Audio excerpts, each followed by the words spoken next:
Figure भाजपला मिळू न देण्यासाठी काँग्रेसचा आलेख वाढला पाहिजे किंवा काँग्रेसचा परफॉर्मन्स वाढला पाहिजे असं तज्ज्ञांचं मत आहे. आणि आता जी राहुल गांधींची भारत जोडो न्याय यात्रा सुरू आहे त्याचा कुठं इम्पॅक्ट पडेल असं तुम्हाला वाटतंय का? तुमचं असेसमेंट काय आहे? असं आहे की राहुल गांधींची जी पदयात्रा आहे ती दोन भागात झाली. एक पहिला टप्पा होऊन गेला आणि आता दुसरा टप्पा.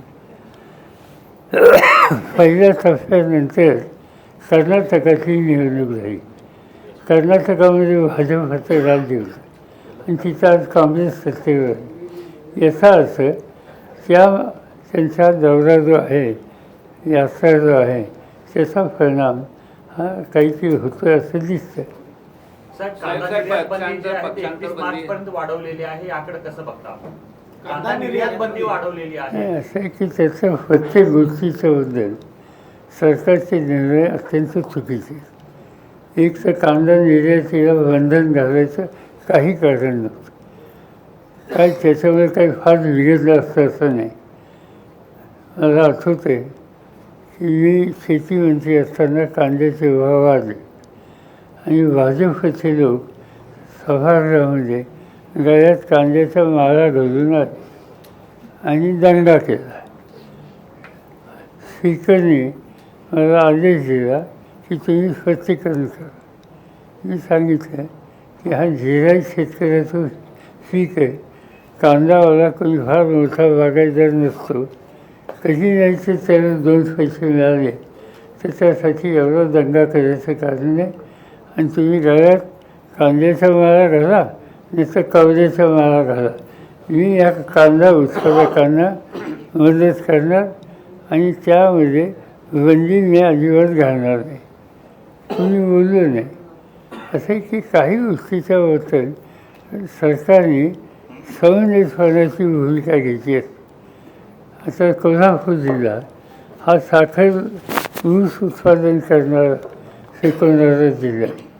प्रधानमंत्र्यांनी जाहीर केलं की तुम्ही साखर जशी करता तसे इथेनॉल करा. अनेकांनी इथेनॉलचे प्लॅन्ट टाकले. आता दुसरी अर्ज अशी काढली की डायरेक्ट तुम्ही इथेनॉल करायचं नाही. प्रश्न असा आहे, कारखाने उभे राहिले आणि त्याचा कच्चा माल ऊस त्याच्यापासून ही कारखानदारी नवीन प्रॉडक्ट सरकारने सांगितलं म्हणून काढू इच्छितो त्याच्यावर आता बंदी आली. की कारखाना टाकायला 100 कोटीचं कर्ज घेतलं त्याचं काय करायचं?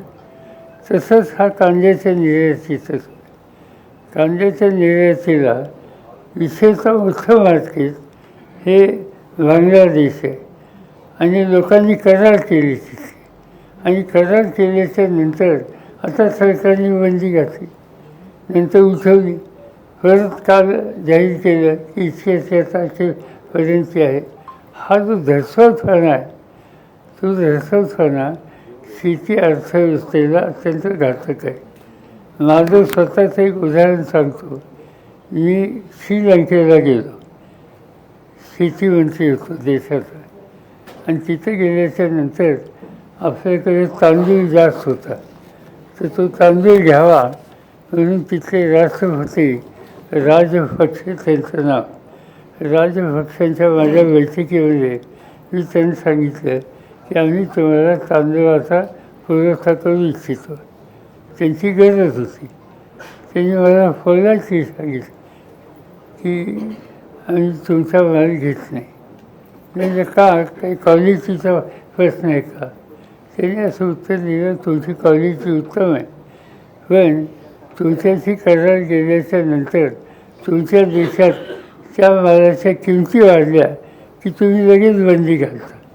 आणि त्याचा परिणाम आमच्या लोकांना, आम्ही इथं माल घेणार होतो आणि तुमची गरज भागवणार होतो, हे जे आम्ही आश्वासन दिलं ते आम्ही फार पाडू शकत नाही. तुमच्या धोरणात ज्यावेळेस कन्सिस्टन्सी त्यावेळेला आम्ही चर्चा करू. हा तिथल्या राष्ट्रपतींनी मला स्वतःला सांगितलं आणि म्हणून आम्ही त्यानंतर हे कधी होऊन दिलं नाही. पण हल्लीचं सरकार हे दर 15 दिवसाला निर्णय बदलतं आणि त्याचा परिणाम विशेषतः शेतकऱ्यांचा अतिशय वाईट होतो.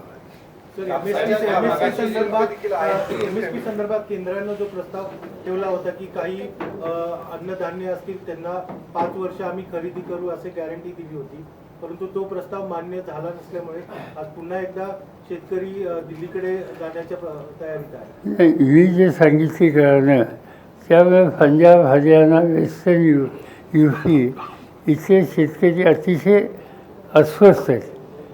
तुम्ही बघितले की या देशाच्या इतिहासात असं कधी आंदोलन झालं नाही की दिल्लीच्या सीमेवर 1 वर्षभर शेतकरी बसले.